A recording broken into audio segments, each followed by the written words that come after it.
Assalamualaikum warahmatullahi wabarakatuh. Perkenalkan, nama saya Arin Aulia Putri dengan NIM 076 dari kelas L3 Kampus Indralaya Angkatan 2024. Melalui video ini, saya akan membahas bab 4 dari buku ajar hukum dagang yaitu tentang usaha mikro, kecil, dan menengah atau UMKM. Jadi seperti yang kita tahu bahwa UMKM adalah bagian penting dari perekonomian kita dan juga pemahaman tentang aspek hukumnya sangatlah krusial. Nah, sebelum membahas lebih jauh tentang UMKM, penting untuk memahami relevansi antara UMKM dan juga hukum dagang.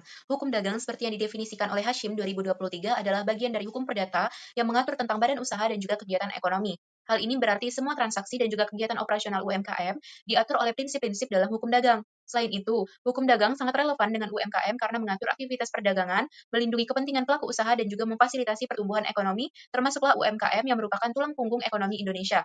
Hal ini juga sebagaimana diatur dalam Kitab Undang-Undang Hukum Dagang atau KUHD yang mengatur tentang berbagai aspek perdagangan, termasuk kontrak dagang, piutang, dan bangkrut yang relevan dengan aktivitas dari UMKM. Lalu, menurut Undang-Undang Nomor 20 Tahun 2008, UMKM didefinisikan sebagai usaha ekonomi produktif yang dimiliki perorangan atau badan usaha yang memenuhi kriteria tertentu.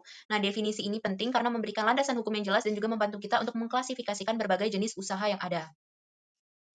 Selanjutnya, berdasarkan pendapat ahli, salah satunya adalah Liberto et al. 2020, UMKM adalah perusahaan yang mempertahankan pendapatan, aset, dan beberapa tenaga kerja di bawah ambang batas tertentu yang ditetapkan oleh undang-undang di setiap negara atau kelompok negara. Jadi, setiap negara memiliki definisi sendiri tentang apa yang dimaksud dengan UMKM. Lalu apa pentingnya UMKM? Jadi melalui UMKM yang mewakili lebih dari 95% dari semua perusahaan di sebagian besar negara, peluang dapat ditemukan untuk mempromosikan pembangunan ekonomi negara. Oleh karena itu, jika UMKM ini memiliki unsur-unsur untuk mempertahankan diri dan terus tumbuh, mereka akan memberikan kontribusi yang signifikan terhadap perekonomian negara. Selain itu, dibanding dengan perusahaan besar, UMKM juga memiliki berbagai keunggulan. Seperti yang pertama, kelincahan dalam pengambilan keputusan, sementara perusahaan besar itu cenderung berbelit-belit dan berpacu kepada demokrasi.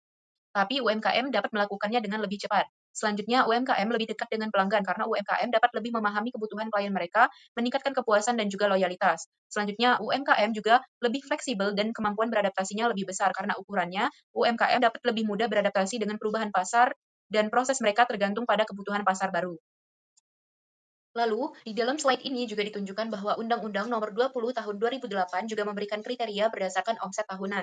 Usaha mikro memiliki omset maksimal 300 juta rupiah, usaha kecil antara 300 juta hingga 2,5 miliar rupiah, dan juga usaha menengah antara 2,5 miliar rupiah hingga 50 miliar rupiah. Nah, klasifikasi berdasarkan omset ini membantu pemerintah dalam merancang program dukungan yang sesuai untuk setiap skala usaha.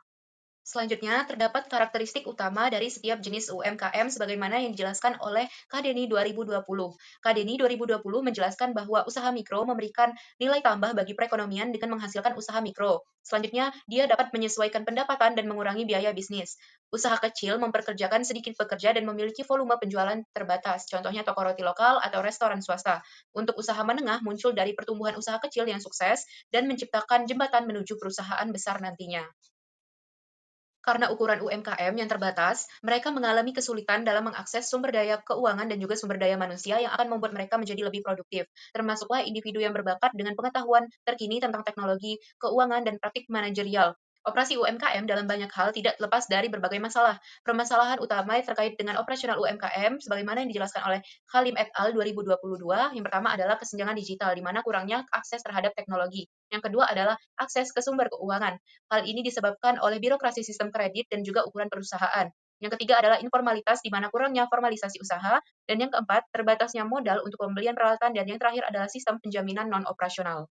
Selanjutnya, menurut lembar fakta tentang Uni Eropa berjudul Usaha Kecil dan Menengah, di Uni Eropa, UMKM merupakan 99% dari semua bisnis yang terdaftar. Di Uni Eropa, UMKM menyumbang lebih dari 50% terhadap PDB dan menciptakan 2 per 3 lapangan kerja. Kebijakan dukungan seperti European Investment Fund atau EIF, program pelatihan dan kebijakan Think Small First memberikan pelajaran berharga bagi Indonesia tentang pentingnya dukungan yang komprehensif dan juga terpadu. Oleh karena itu, Indonesia perlu menekankan peran strategis UMKM dalam perekonomiannya dan fokus pada pertumbuhan dengan belajar bagaimana Uni Eropa menciptakan lingkungan yang kondusif untuk pertumbuhan UMKM serta memastikan pemerintah untuk menyoroti pentingnya dukungan pemerintah yang efektif untuk UMKM. Selain itu, pelajaran bagi Indonesia adalah pentingnya kebijakan terpadu yang mencakup pembiayaan, pelatihan, dan juga regulasi sederhana.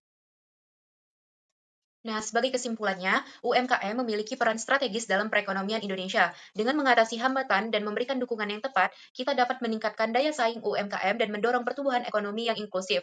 Belajar dari studi kasus dari Uni Eropa menunjukkan bahwa dukungan pemerintah yang komprehensif sangatlah penting. Baiklah, sekian pemaparan materi dari saya. Terima kasih atas perhatiannya dan saya tutup dengan mengucapkan wassalamualaikum warahmatullahi wabarakatuh.